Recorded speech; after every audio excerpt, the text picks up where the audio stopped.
लेकिन middle class गरीब लोग शराब तो पी नहीं रहे, जहरीली शराब पी रहे,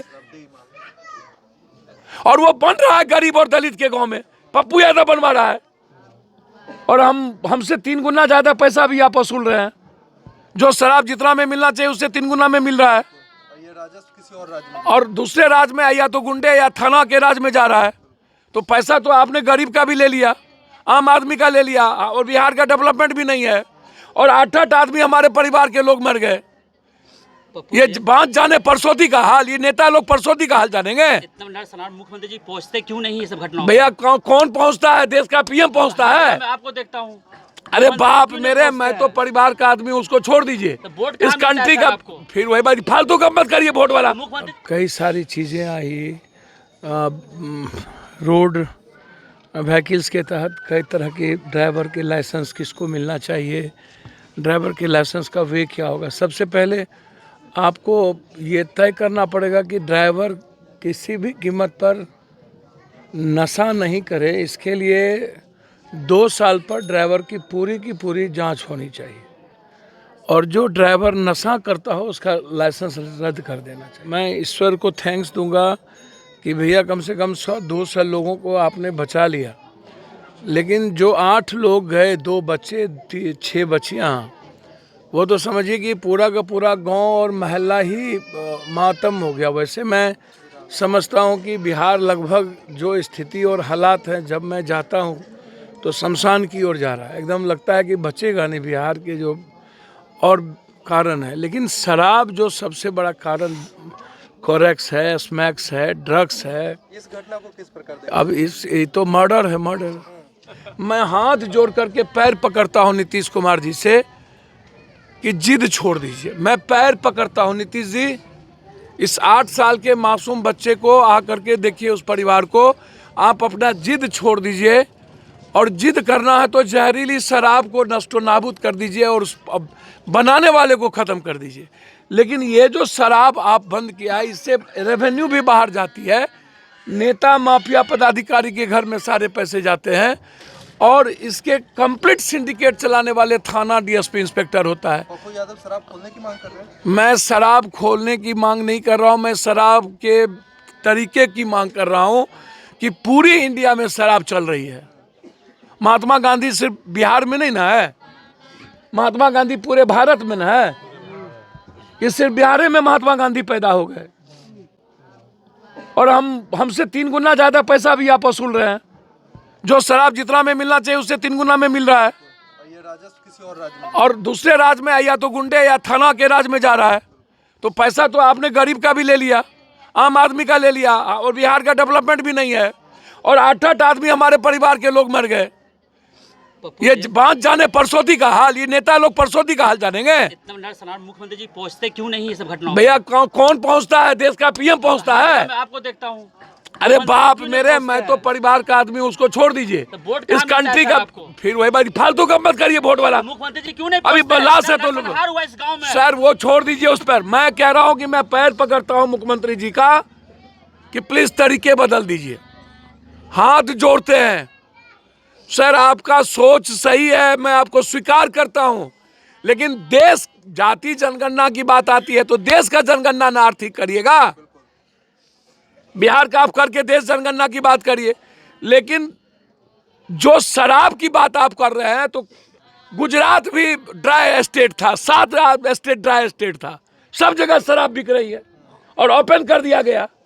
तो आप ब्लॉक वाइज कर दीजिए, एक आप जिला में कर दीजिए, होटल में, और टैक्स बढ़ा दीजिए शराब पर 70%, ताकि मिडिल क्लास और गरीब लोग ना पी सके।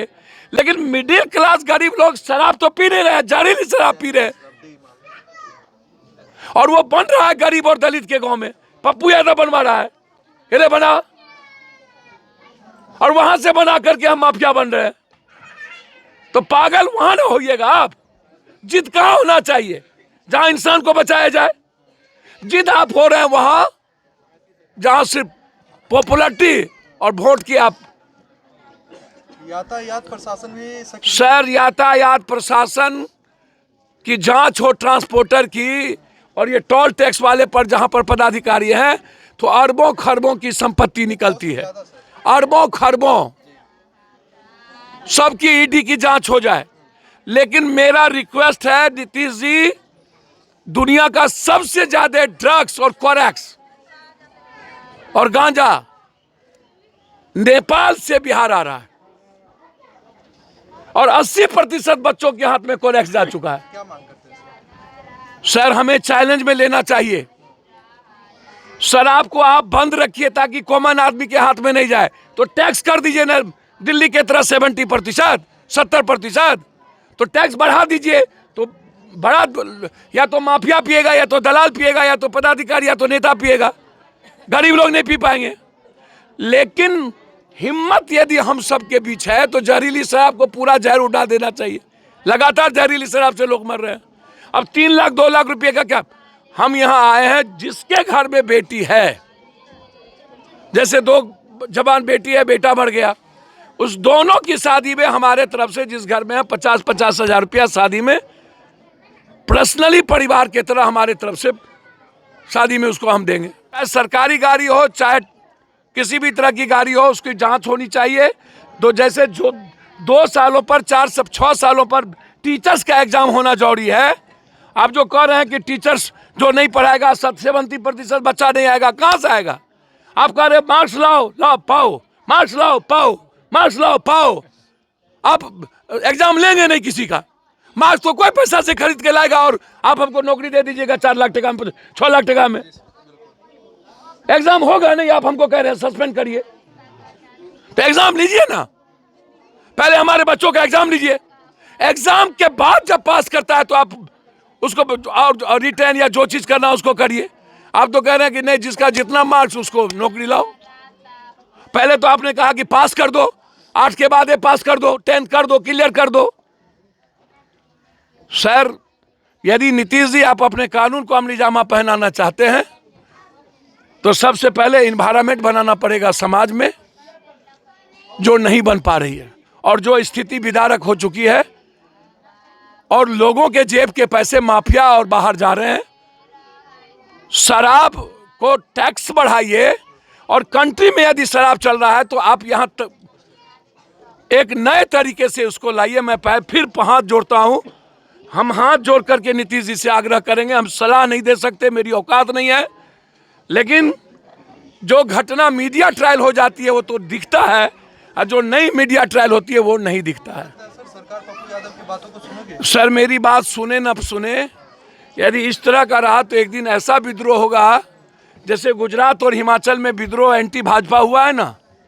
हमें जनता के हित की बात करनी चाहिए, हमें जिद लेना चाहिए उसकी गरीबी, उसके रोजगार और किसान के सवाल पर।